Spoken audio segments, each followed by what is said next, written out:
Hey everybody, welcome to the channel. Tonight we're going to be talking about three particular albums from the artist Billy Joel. Now, if you've been keeping track of my channel page, you will notice that I have added a completely different list to that page. And of course, I'm talking about the greatest single songwriters of all time, and of course, Billy Joel is on that list. Now, these three albums we're covering tonight are my favorite Billy Joel albums, but there are a few Billy Joel albums that really belong on this list, and the difference between these three albums and the rest of his catalog, or at least the majority of the rest of his catalog, is merely a hair's breadth in quality as far as I'm concerned. All right, so if I haven't made it clear before, I'm really big into listening to albums on headphones, especially if that album has been mixed properly. Now, like many other fans of Billy Joel, when he first came out, I was slow to connect with him, and of course it was the Stranger album that I really connected with this artist. And you know, I've got to be honest, when the Stranger album came out, I begrudgingly became aware of it. It seemed like hit after hit after hit came off of this album, and pretty soon I realized, hey, wait a minute, this might be worth a listen. I was immediately struck by the cover because I didn't know what Billy Joel looked like, so the sole photograph at the time that I had to compare his actual look was the cover of The Stranger. And isn't it interesting? Take a look at this cover. Doesn't he look a lot like Paul McCartney in profile anyway? Now, of course, many of you already know I am a major Paul McCartney fan. I followed his post-Beatle career as closely as I followed him in the Beatles. And so this new singer-songwriter, a lot of his songs sounding very McCartney-ish at the time, all of a sudden arrived on the scene, and I had a favorite new pop artist just like that. Now, besides the hits on this album and how they were mixed and how they were strung together, the big cut on this album to me is Scenes from an Italian Restaurant. And he also wrote into these songs a real sense of nostalgia. So the very first time you heard this album, it felt nostalgic. Of course, the next album that just blew my socks off was Glass Houses by Billy Joel. This album has it all, and you know what? If truth be told, this is by far my favorite Billy Joel album. It is the one album I can put on from end to end. It's on this album, I believe, that Billy Joel showed that he wasn't just a pop artist who could fashion a wonderful pop album, but he could do it and supply you with high adrenaline rock and roll at any time. A wonderful album, one of the best covers in rock and roll. Him holding that rock, standing in front of that glass house, really hit me. And you know, it's that album cover that sets you up to even want to listen to this album, with hits galore, as always, of course. Now, the two albums we've discussed, both The Stranger and Glass Houses, are classic rock albums in every sense of the word. But you know, if I was pushed to the wall and asked to identify Billy Joel's most artistic album, I would have to say it was Nylon Curtain, released in 1982. Now, that's an interesting year, and I believe it was September of '82 that he released this. Earlier in that year, April, Paul had released his magnificent Tug of War album, and it seemed to me, with the exception of a couple of tracks on that album, Paul was trying to achieve a sound that was so far away from anything the Beatles had tried to achieve, and yet here we had him releasing that album, a great success for Paul, by the way, and a few months later we get this album by Billy Joel that sounded more like the Beatles in some spots than Paul ever did in his post-Beatle career. You know, 1982 was a pivotal year in classic rock. Now, I know a lot of people don't include acts from the 80s when they talk about classic rock, but I do.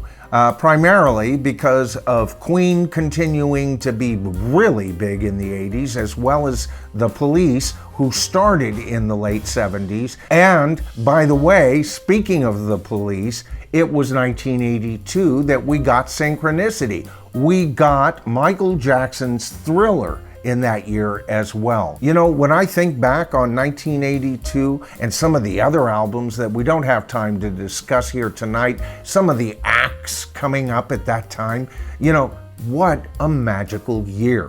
We have Billy Joel's Nylon Curtain, Paul McCartney's Tug of War, the Police releasing their magnificent Synchronicity, and of course, again, Michael Jackson with Thriller. But now back to the album Nylon Curtain. You know, when Billy Joel was recently interviewed, he looked back on that album with a lot of fondness. You know, it was in that interview that he indicated that during the recording of this album, he was bound and determined to put out something that was, well, just a bit different than what he had been putting out for the last 4 or 5 years. He was always a big Beatles fan. You can tell that by his writing, his song structure. He wanted to craft an album that was closer to some of the stuff the Beatles did on Sgt. Pepper's Magical Mystery Tour, right around that period. He loved the way those albums sounded in the headphones. And of course, it was with that entire approach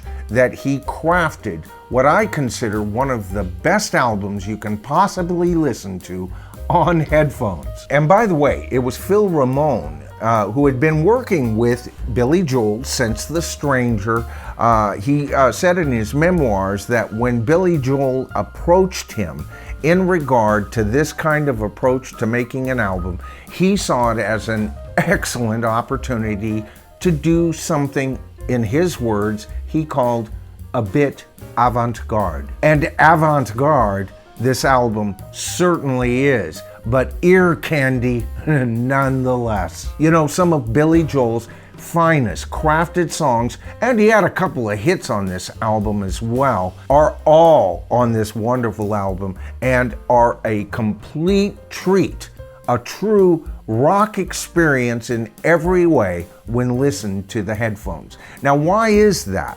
Well, a lot of it has to do with special effects and bits and pieces that what Paul McCartney would later call top and tailing an album. Paul McCartney used to use that expression on how he liked to approach albums ever since Abbey Road, side 2 being an excellent example of exactly what top and tailing is all about. It includes adding extra bits and pieces of special effects that can connect tracks or add a special flavor to a song, airport noises, helicopter noises, work alarms galore on this album. And you know, when we think about the release of this album, it was released around that time, early 80s, where a lot of Americans, young adult Americans, just reaching into their 30s, were realizing that the American dream that was so attainable up until that decade was fastly becoming harder and harder to achieve. And of course, Billy Joel acknowledges all of these things on this album, as well as a couple of personal statement songs. We get truly an artist letting us know what he thinks about, well, himself and the world around him. Now, whether you agree with Billy Joel's sentiments at all, that's not the important thing here, folks. I can listen to an album that has sentiments that I don't agree with, but if they're put together in an artistic way and well said, I'll be a fan of that album every time. This is one of classic rock's finest albums, and you know what? Coming out of the 80s, it wouldn't be too much longer before classic rock, well, at least in my opinion, was dead. All right, so that's it for the video tonight, a real quick one. The reason I wanted to do this video was, first of all, I came across that interview with Billy Joel, and second of all, I've been wanting to introduce this list for a while, this list on my channel page, and take a look at it, because we're going to be having videos on these artists. One that's going to be coming up is on Paul McCartney, because you know what, folks? He's the only one that's on all three of my rock lists on my channel page. Of course, that first list is my Mount Rock Olympus list of all the greatest rock bands out of the classic rock period. The second list I haven't even started on, and we're going to be approaching that one real soon. And of course, that is the list of all the demigod bands. Now, these are 13 additional bands that barely missed that Mount Rock Olympus list that we've been going through for the last few months. And then the third list are the greatest singer-songwriters of all time. He's of course on the list with my Mount Rock Olympus bands, being a member of the Beatles, and he's also on the list of what I consider the 13 demigod bands of rock and roll with Wings, and again on the list as one of the greatest singer-songwriters just by himself of all time. All right, so that about covers it for tonight, folks. I'm Michael Noland, and yes, this is The Bottom Line, and I'll see you in my next video.